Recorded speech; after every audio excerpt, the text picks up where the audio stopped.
All right, for part two of solving this problem, I'm going to be using work and energy methods.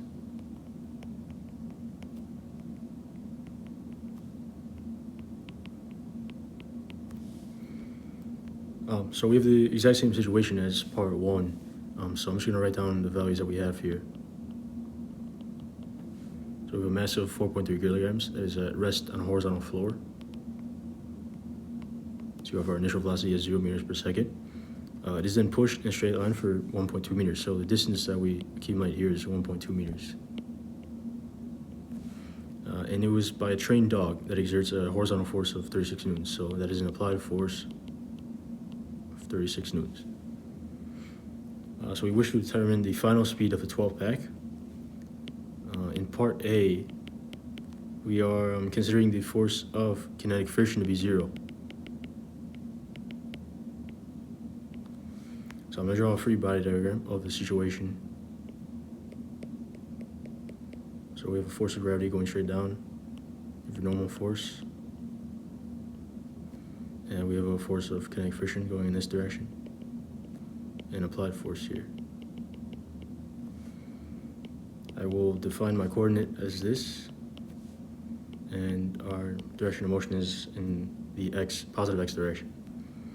All right, so we're going to use the equation that the work of non-considered forces equals the change in kinetic energy plus the change in potential energy due to elastic, and the change in potential energy due to gravity.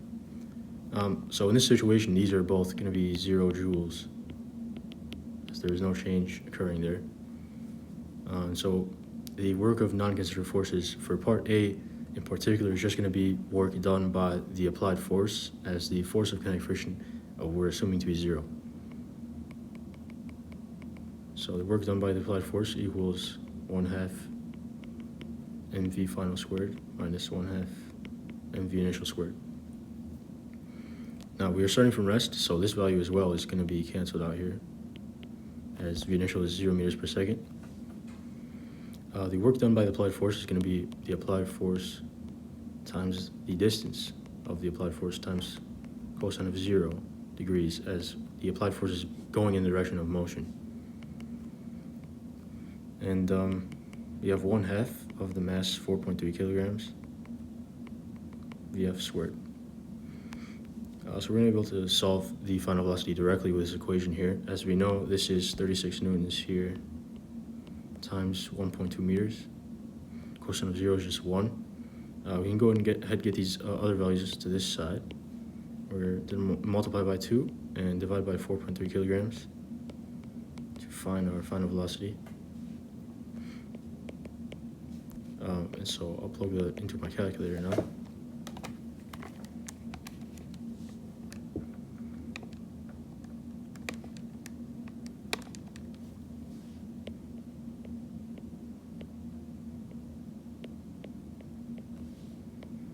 And then I'll take a square root.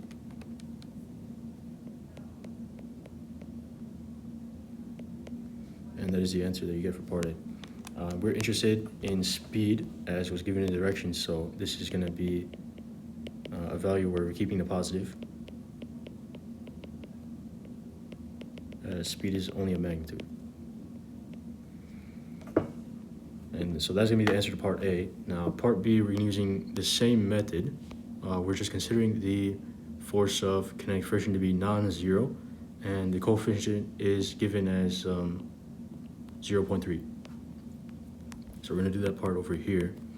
We're going to be using the same free body diagram that was established in part A. So we're just going to be going directly to this equation here.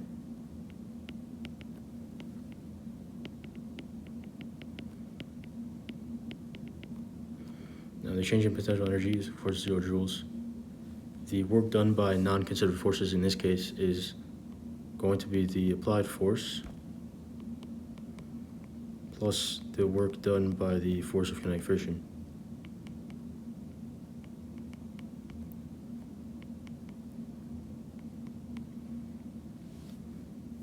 So we also know that this value is going to be 0 meters per second for initial velocity, so that will get canceled out. So let's go ahead and expand these work expressions here.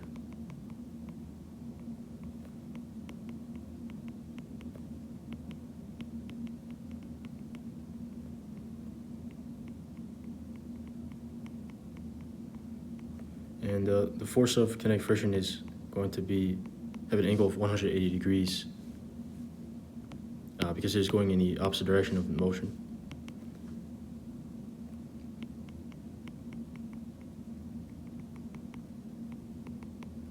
So this is the equation that we get here. And so we already know the value of the applied force, the distance for each of these values. The only value we are not aware of right now in order to solve the equation is the force of kinetic friction. So we're going to require to use the sum of forces in the y direction, or at least the knowledge that Fn minus Fg will equal 0 newtons, as there is 0 acceleration in the y direction. So Fn will just equal Fg. So Fn is going to be 4.3 kilograms.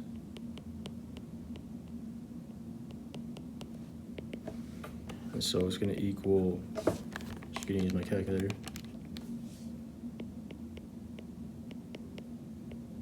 42.14 newtons. And that is useful information because we can use that to find the force of kinetic friction.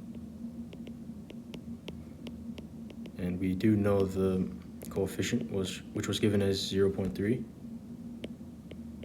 and 42.14 for a normal force. So I'm going to plug that into my calculator.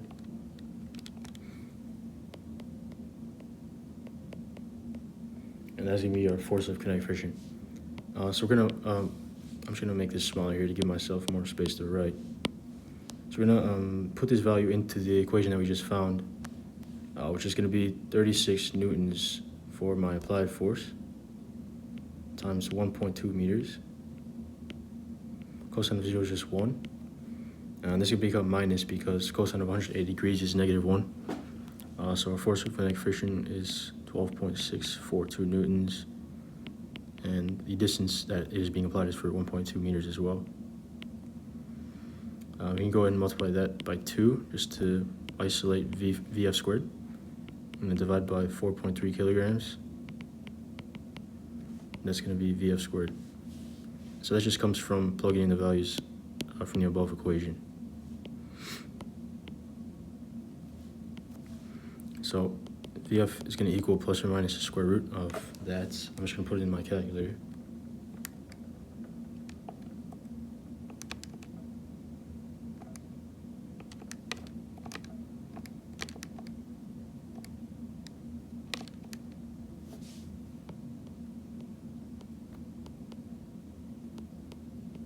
So that's the value that I get. So I'm going to take a square root of that.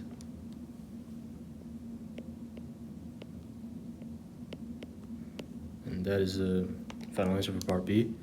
And again, we're going to keep the positive value as we're being asked for speed, which is a magnitude.